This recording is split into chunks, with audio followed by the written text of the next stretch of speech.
Alors salut à toi mon cher ami, sois le bienvenu dans cette nouvelle vidéo que j'intitule Arnaque au DDP. Derrière ce titre un petit peu provocateur, je vais t'expliquer une vérité et je vais essayer de se sensibiliser sur le fait que lorsque tu essayes de prendre des raccourcis ou lorsque tu essayes de faire en sorte que ce soit trop beau, pose-toi les bonnes questions. Et donc je vais t'expliquer si tu ne sais pas encore, si tu n'as pas encore importé tes produits ou si tu importes régulièrement de nouveaux objets que tu vas vendre sur Amazon, eh bien, tu vas t'apercevoir que sur Alibaba, il y a énormément de vendeurs qui te proposent de te vendre les produits en DDP. Alors, derrière ce terme, c'est un incoterm. Que se cache-t-il derrière ce terme et pourquoi il faut que tu fasses attention? Je vais t'expliquer cela en détail. Lorsque tu achètes tes produits en DDP, Delivered Duty Paid, qu'est-ce que ça veut dire concrètement? Ça veut dire que tu vas payer un peu plus cher tes produits. Jusque-là, pas de problème. Et par contre, eh bien, du coup, tu vas t'affranchir de toutes les tracasseries administratives, à savoir que normalement, si tu commandes, tiens, si tu veux commercialiser des lunettes, et donc à ce sujet, peut-être que je vais remettre mes binocles, mon cher ami, parce que je trouvais ça un peu sympa. Et donc, qu'est-ce qui va se passer concrètement? Si ton produit coûte 3 dollars, peut-être qu'on va te le proposer à 3,10 $ DDP. Et là, tu te dis, waouh, je vais faire un super coup. Mais mon cher ami, je vais te sensibiliser là-dessus. Tu sais, lorsque tu importes tes produits, si tu n'as pas encore fait, tu vas devoir t'affranchir de différentes taxes. Et malheureusement pour toi, la très grande majorité des vendeurs chinois, je suis désolé de vous le dire, mais notamment sur Alibaba, se foutent un petit peu de la légalité. Et qu'est-ce qu'ils vont te proposer forcément? Ils vont te dire que lorsque tu achètes ce produit en DDP, eh bien, moyennant un coût d'achat légèrement plus cher, eh bien, tu vas être tranquille et tu vas recevoir tes produits dédouanés, détaxés. Et donc pour toi, ça peut être une embellie. Sauf que dans la pratique, qu'est-ce qui se passe? Je ne sais pas si tu as déjà acheté des produits, mais comme tu le sais, la plupart des vendeurs eh bien, se permettent de faire une déclaration forcément moins élevée du produit de manière à ne pas payer de frais de douane. Et donc, eh bien, qu'est-ce qui va se passer lorsque tu vas devoir te faire livrer tes produits? Si la douane commence à creuser un petit peu et essaye de faire un état des lieux, eh bien, elle va te demander de payer ses taxes. Et là, bon courage, mon cher ami, pour t'expliquer avec les vendeurs chinois qui vont te sortir une excuse à 2 balles. Et oui, parce que si tu n'as pas encore pratiqué, eh bien, tu verras qu'à l'usage, très souvent, tu as des surprises, mais ça fait partie du business, ça ne doit pas t'arrêter. Simplement, je suis là pour t'alerter du fait que lorsque ça semble trop beau, il y a derrière une anguille. Et l'anguille est celle de, eh bien, ce qu'on appelle un peu de faire une évasion à la taxe, c'est-à-dire qu'en fait, eh bien, du coup, le vendeur chinois va gagner plus d'argent. En fait, si tu veux, il va essayer de s'affranchir des droits de douane, de la TVA. Pourquoi? Tout simplement pour gagner plus d'argent. Et si toi derrière tu as un problème, va te retourner contre ton fournisseur en Chine. Donc, la seule façon, si tu veux, d'avoir une vision réelle des choses et de ne pas prendre de risques si tu as envie d'importer en DDP depuis Alibaba, c'est la suivante. Tu dois partir du principe que lorsque tu importes des produits, tu vas devoir t'affranchir des frais de transport, de la TVA et des frais de douane, plus bon, des petits frais de dossier qui sont autour d'une vingtaine d'euros. Si tu commences à bien recevoir des grosses quantités, tu procéderas différemment. Mais globalement, tu sais que quand tu débutes, tu vas te faire livrer en express par avion. Et donc pour le coup, si tu trouves un produit que tu achèterais 3 dollars et que ton fournisseur te le propose à 3,20 $, eh bien dis-toi que quelque part, il y a un problème. Et donc là, pourquoi ça? Tout simplement parce que eh bien, tu peux te faire remonter les bretelles, mon cher ami. Et qu'est-ce qui va se passer pour toi? Eh bien, tu vas te faire taper sur les doigts et ça va te coûter plus cher. Et donc, la sauce va coûter plus cher que le bouillon. Donc, encore une fois, n'essaie pas de prendre des raccourcis trop rapides. Je pense que c'est une solution qui n'est pas payante sur le long terme. Parce que si à un moment donné, tu veux que ton business fonctionne, tu ne dois pas essayer de bricoler. Tu dois avoir les bonnes données. Pourquoi c'est important? Tout simplement parce que lorsque tu sais exactement ce que ton produit te coûte sans tricher, eh bien tu es sûr de faire le bon choix si tu commercialises ce produit. Encore faut-il forcément qu'il se vende, mais là aussi, ça sera vraiment encore une vidéo. Ne vous focalisez pas sur le prix de vente. Je vois énormément de produits qui sont bien positionnés et qui sont vendus plus cher que ceux de la concurrence. Et donc, qu'est-ce que ça veut dire concrètement? Ça veut dire que si toi, eh bien, tu fais les choses correctement, eh bien, même si tu as des coûts d'import qui sont plus élevés, mais en fait pas plus élevés, qui sont juste réels par rapport à tous les pseudo-bricoleurs, mais toi, tu n'es pas un bricoleur, mon cher ami. Toi, tu es quelqu'un qui doit réussir, donc tu fais les choses dans les règles, et je te garantis que si tu te bouges un petit peu le popotin et que tu fais ça sérieusement, si tu le fais à l'arrache, ça ne marchera pas, mon cher ami. Je suis navré de te le dire, mais DDP notamment, eh bien, si tu n'as pas pris le temps de savoir exactement ce que ça te coûterait si tu faisais ça dans les règles de l'art, que se passe-t-il si demain tu importes de plus grosses quantités et pour le coup, eh bien, on te facture réellement ce qu'on doit te facturer. Eh bien, au début, tu t'es dit, tiens, moi je vais le vendre à ce prix-là, j'étais rentable, super. Sauf qu'après, quand d'un coup tu es chargé, parce que tu ne pourras pas jouer trop longtemps avec ça, et quand tu vas être chargé réellement, tu vas te dire, ah, mais je gagne plus ma vie. Et pourquoi, Coco?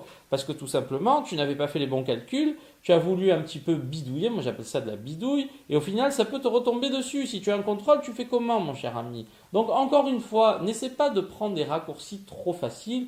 Moi, je considère que ça, c'est un petit peu, eh bien, une façon un petit peu indélicate, on va dire, indélicate, d'essayer de faire du business. Et selon moi, si tu t'investis dans un projet, il faut que tu sois carré lorsque tu fais les choses. Donc méfie-toi parce qu'il y a énormément de personnes qui se sont fait avoir avec ça et ça continue. Donc pars du principe que si maintenant ton fournisseur est encore que, il va falloir que tu vérifies. Moi personnellement, le conseil que je vais te donner avec Alibaba, évite DDP. Tout simplement.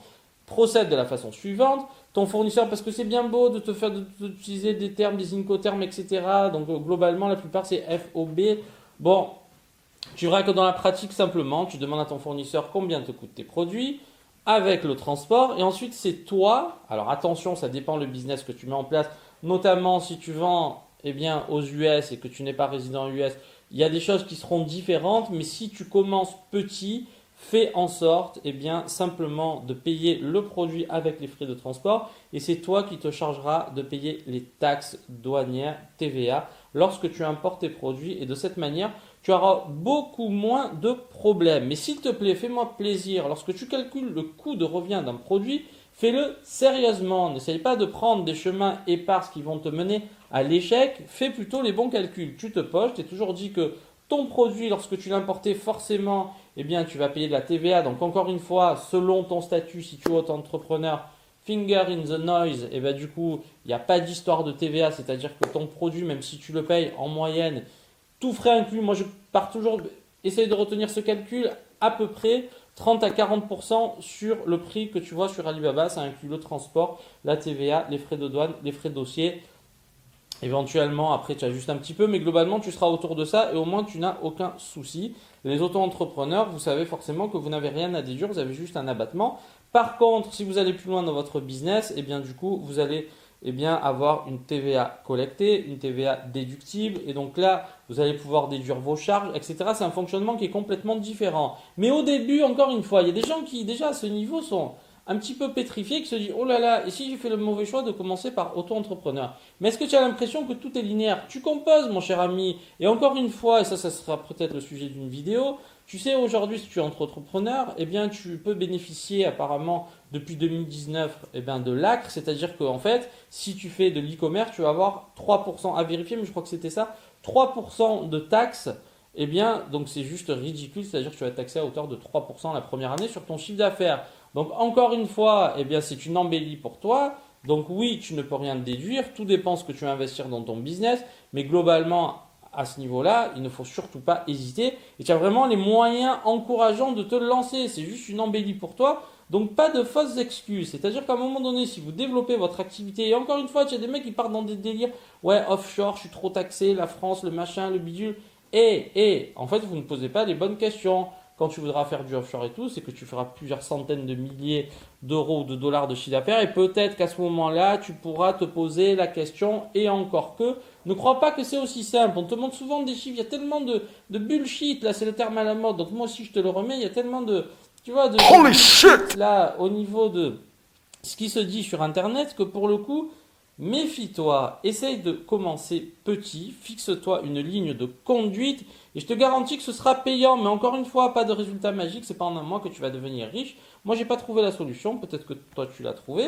Eh bien, avec ce type de business, tu verras que ça prend du temps, mais c'est payant sur le moyen long terme. Et si tu veux, de toutes les manières, lorsque tu crées une entreprise, qu'est-ce qui va se passer pour toi? Il faut toujours que tu penses sur le moyen long terme. C'est-à-dire que le travail que tu effectues aujourd'hui sera payant bien plus loin que ce que tu peux espérer. Mais ça, si tu veux, c'est quelque chose, tu poses des fondations solides. Et ça, c'est très important. En ce moment, tu es en train de poser les fondations de ton business. Et poser des fondations, c'est quelque chose qui demande du temps. Donc au début, tu récoltes rien, mon cher ami. Mais ne t'inquiète pas, ça sera payant sur le moyen long terme si tu es sérieux. Je sais que c'est pas facile, j'ai peut-être une idée derrière la tête. Et c'est pour ça que j'ai proposé un coaching haut de gamme. Ouais, haut de gamme parce que je m'investis énormément. Je peux pas le proposer à beaucoup de personnes parce que franchement, c'est un gros travail, ça me met un peu dedans. Mais bon, il y a des gens qui l'ont compris, il y en a d'autres qui l'ont pas compris. Mais encore une fois, c'est vrai que ce qui est un peu compliqué, c'est quand tu es seul, parfois tu perds ta motivation. Donc voilà, j'ai des choses en tête, ça prendra peut-être du temps à mettre en place, je sais pas, on verra. Mais globalement, ce que je veux te dire, c'est que je suis là pour te rassurer dans le sens où même si moi, eh bien, je dois lancer de nouveaux produits, je sais que ça va prendre du temps, je le sais pertinemment. C'est pas magique, même si demain tu as 3, 4, 5 ans d'expérience, oui, tu auras plus d'argent pour faire les choses, mais globalement, pour pouvoir performer, tu verras que ça prend un certain temps et c'est un travail quotidien. Voilà mon cher ami, j'espère que tu y vois plus clair avec DDP. Fais très attention lorsque c'est trop alléchant. En général, il y a toujours quelque chose qui se cache derrière. Voilà mon cher ami. Et pour terminer, la petite citation de Paul Valéry que je trouve très sympa et que je te propose dès maintenant. Si tu as suivi cette vidéo 11 minutes 46, je suis sûr qu'il y a au moins 50-60% des personnes qui se sont déjà barrées. Ben, c'est dommage pour vous. Alors quelle est-elle? Chaque homme sait une quantité prodigieuse de choses qu'il ignore qu'il sait. Ça veut dire quoi, mon cher ami? Ça veut dire qu'en fait, si tu veux, en toi, tu as énormément de ressources insoupçonnées. Donc, à toi de te mettre au boulot et tu verras qu'en fait, tu es beaucoup plus bon que ce que tu peux y croire. Mais simplement, en fait, tu as des croyances limitatives. Tu ne prends pas conscience de ton potentiel parce que tu te mets des blocages. Et si tu veux, fais très attention parce que lorsque tu commences à rentrer dans une routine qui peut te rendre improductif, par effet de domino, eh bien, en fait, tu vas redescendre, mon cher ami. Tu vas être dans la spirale de la loose. Et je ne veux pas ça pour toi. Donc, reste motivé et je te dis à très vite pour une nouvelle vidéo bien inspirante. Allez, mon cher ami, à très vite. On se bouge DDP dans ton nez. Allez, cheese.